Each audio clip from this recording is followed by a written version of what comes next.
Hey guys, it's Jeremy with Lucky Hat Outdoors, and have to be honest with you, I'm beginning to wonder if I didn't offend some ancient Massachusetts god, because I cannot, for the life of me, get this after the episode's finished. I've done 3 or 4 takes of these and had technical issues throughout all of them. So we're going to give it one more shot.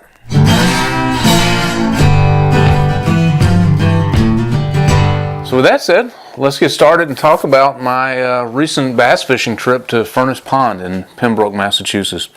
I'm going to take a second to use some new technology that I haven't really played with before. I'm going to go to my computer screen and I'll show you how I found the pond and what kind of reconnaissance I did before driving out there to go fishing. And once we come back, we'll talk about how that affected my decisions going into it and what changes I had to make when I got there and faced realities on the water. Alright guys, so when we first comes to recon, Google is the king. That's actually how I found this pond to begin with, is I saw it on Google Maps, found the name of it on Google Maps, just did a quick Google search, and it's what led me to this. The state of Massachusetts has a large number of their ponds actually online and readily viewable, to include maps.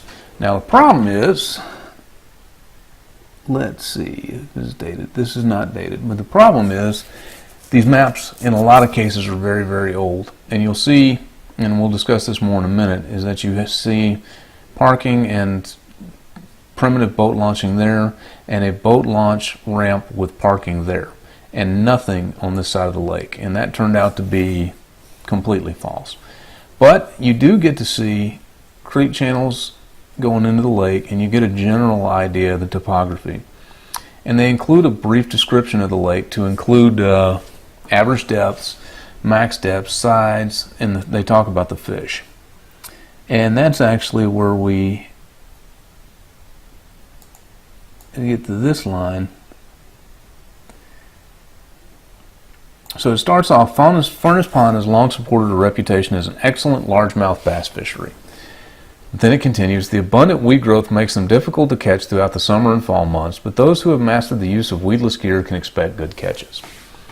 Which put it in my mind that this pond was really, really, really weeded in. So we go from here to Google Earth, which shows us our pond, and if we look on Google Earth, again, the imagery is not completely up to date, but you'll see there's a car parked here. You'll see that there's a boat launch there. You'll even see that this large parking lot here has what appears to be a primitive boat launch there. Unfortunately, when I got onto the ground, this is all being paved over for a new sidewalk. There is no longer street parking there. This is clearly marked as no parking and no boat launching. And this ramp is a single vehicle ramp, and there's no parking anywhere in this vicinity. There's a sign here that says Chip's Boat Launch, and this is apparently Chip's Marine Outboard Repair. I think that's the name.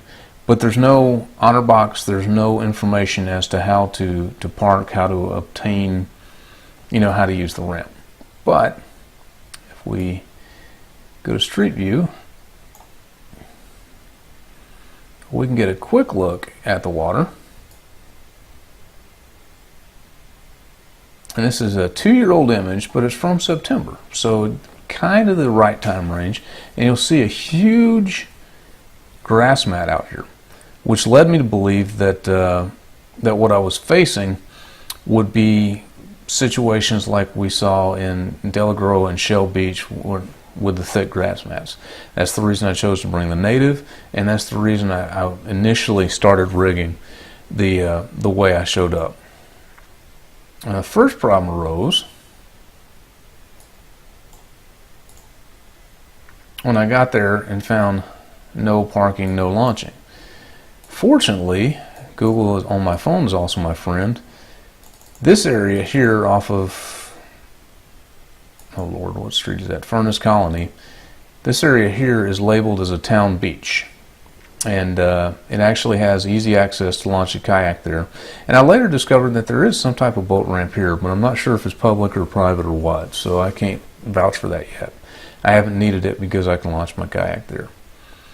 So my original game plan was to fish this side and to work from this creek channel kind of around to this creek channel, and if I had time to make my way down along this bank and those docks. That didn't happen because of where I ended up, so I had to launch here, and I basically worked my way around and through this big cove, and then I came back down this side to get back. So that gives you a little idea of the recon that I was doing and what I was looking at before I showed up, and now we'll talk about the lures and how they worked out on the water. And once I got on the water, I discovered that the grass mat that was in the Google imagery was 2-year-old imagery, and that mat wasn't there, and that affected my game plan pretty much. Because my first thought was this guy.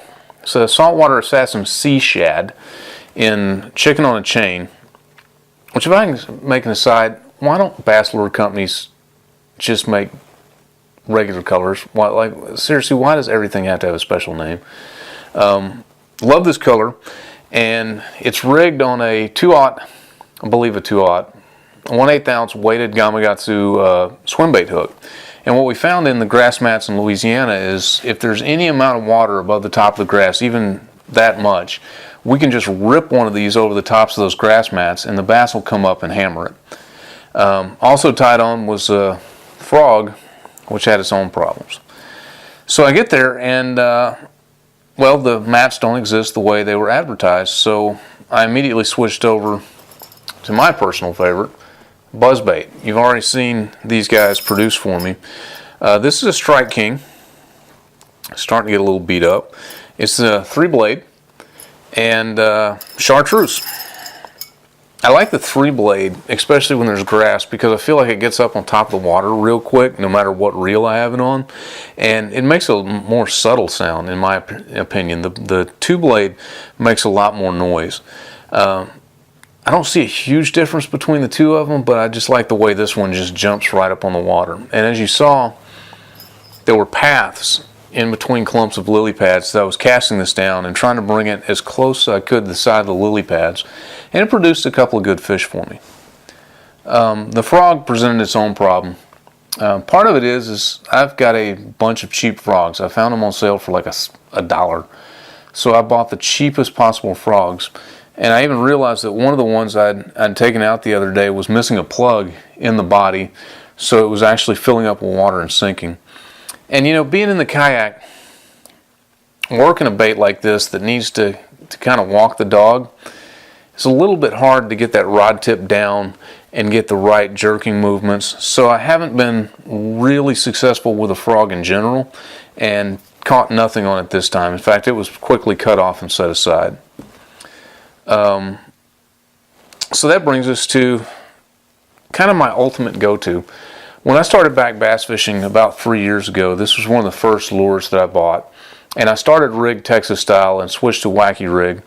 And now I use a O-ring wacky rig with a weedless wacky hook. And this is a Senko knockoff. It's a big mouth baits, I think, in green pumpkin chartreuse. And this in green pumpkin chartreuse, in kind of a red flake, and in a pumpkin seed chartreuse have been my biggest bass producers in the 3 years now that I've been back to bass fishing. Unfortunately, it's boring. The biggest fish that you see in this video was caught on this, and in fact I think 3 of the fish that you saw were caught on this, and I know I missed another one. And the trick, if you don't already know, is to just let it drop on a absolutely slack line. It falls so ridiculously slow through the water, and if it hits the bottom, I just bounce it back up and just let it fall again. And usually if I haven't got anything on that second bounce, I'm done.